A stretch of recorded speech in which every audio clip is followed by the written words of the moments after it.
Welcome to study campus classes. আজকে তোমাদের এই ভিডিওটা বিপিএসসি 4.0 নিয়ে। যারা যারা বিপিএসসি 4.0 ভেবেছো দেব, তাদের উদ্দেশ্যে এই ভিডিওটা। যাদের যাদের স্টেট আগে থেকে পাস ছিলে বা এখন 2025-এ এবছরে যারা নাম্বার মিলিয়ে, এখন তো ফাইনাল রেজাল্ট হয়নি, নাম্বার মিলিয়ে দেখছো যে পাস করার মতো নাম্বার এসছে, তাদের জন্য। তারা কিন্তু আজকের দিনে বিপিএসসি 4.0টাকে কিন্তু পাখির চোখ করে রেখেছো এই জন্য যে আমাদের এসএলএসটির এখনও ভবিষ্যৎ কোন দিকে যাবে কেউ জানে না। তার জন্য আমাদের এই বিপিএসসি কিন্তু আমাদের বাঁচাতে পারে। যদি ভালোভাবে পড়াশোনা করো, বিপিএসসি বাঁচাতে পারে। এবং এই বিপিএসসি যে আমাদের নোটিফিকেশান কবে আসবে, আজ পর্যন্ত কতগুলো জেলা রোস্টার ক্লিয়ারেন্স করলো, আর কবে আমাদের নোটিফিকেশান আসবে এবং কবে আমাদের বিপিএসসি 4.0 পরীক্ষাটা হবে, তো তার আগে আমি তোমাদের একটা ভিডিও দেখাচ্ছি। এই ভিডিওটা দেখো, তাহলে তোমরা বুঝতে পারবে ব্যাপারটা। তারপর আমি আসছি। सरकार का एजेंडा बता शिक्षा विभागों को निर्देश दिया गया है यानी 4 की परीक्षा जल्द ली जाए। शुरू से ही शिक्षा पर विशेष ध्यान दिया गया है। बड़े पैमाने पर शिक्षकों की बहाली की गई है और जो भी काम बचे हैं वे शीघ्र ही पूरे हो जाएंगे। शुरू से ही सरकार का प्रयास रहा है कि युवाओं को ज्यादा से ज्यादा नौकरी एवं रोजगार के अवसर मिले। अब अगले 5 वर्षों में 1 करोड़ युवाओं को नौकरी एवं रोजगार देने का लक्ष्य रखा गया है।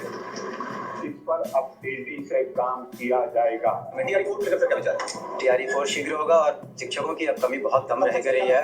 शीघ्र होगा। मैंने पहले भी आपको कहा। धन्यवाद। वर्ष 2023 से बड़ी संख्या में सरकारी शिक्षकों की बहाली की जा रही है।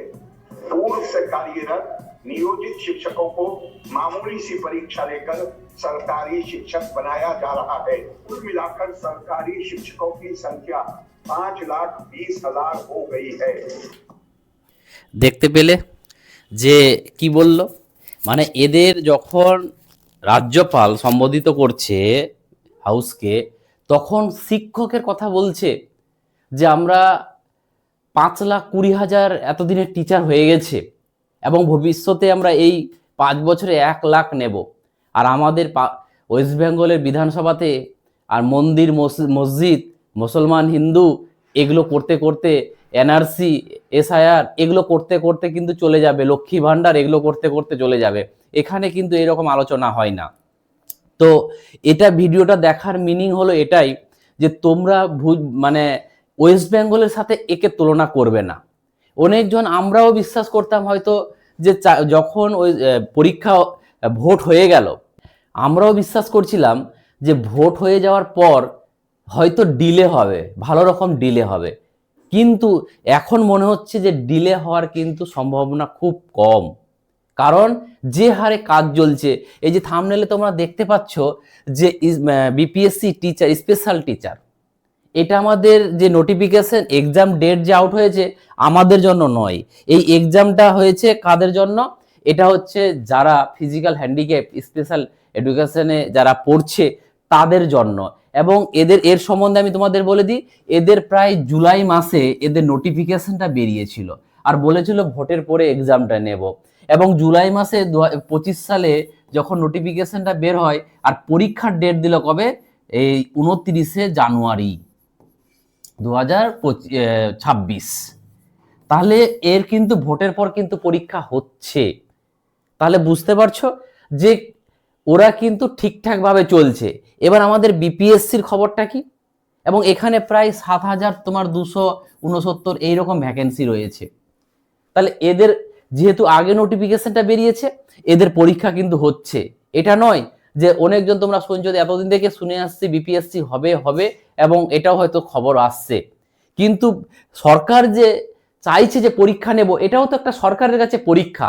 সে আমরা বসতে পারছি না আলাদা ব্যাপার, কিন্তু সরকারের কাছে তো এটাও একটা পরীক্ষা। তাহলে এটাও তো নিচ্ছে, তাহলে আমাদের বিপিএসসি 4.0টা নেবে না কেন? এবার কথা হলো বিপিএসসি যে 4.0 জন্য আমাদের যে কি লাগবে, নোটিফিকেশন লাগবে। এটা দেখতে পাচ্ছ, এটা হচ্ছে 5, মানে কালকের পেপারে দিয়েছিল। কালকের পেপারে কি দিয়েছিল যে 14টা জেলা এখনো পর্যন্ত তাদের ভ্যাকেন্সিগুলো দিয়ে দিয়েছে সরকারকে, বাদ বাকি কিন্তু 38টা জেলার মধ্যে 14টা দিয়েছে, বাকিগুলো কিন্তু দেয়নি। এবং এর আগেও দেখেছিলাম যে 60টা দিয়েছিল, 31টা দেয়নি এখনো, এরকম করে করে আবার 7 দিন সময় দিয়েছিল, আবার এদেরকে যারা দেয়নি তাদেরকে 7 দিনের সময় দিয়েছে। তাহলে এরকম করে করে এবার দেখো, কারণ স্টেটের কিন্তু আমাদের রেজাল্ট, ফাইনাল রেজাল্টও আসছে না।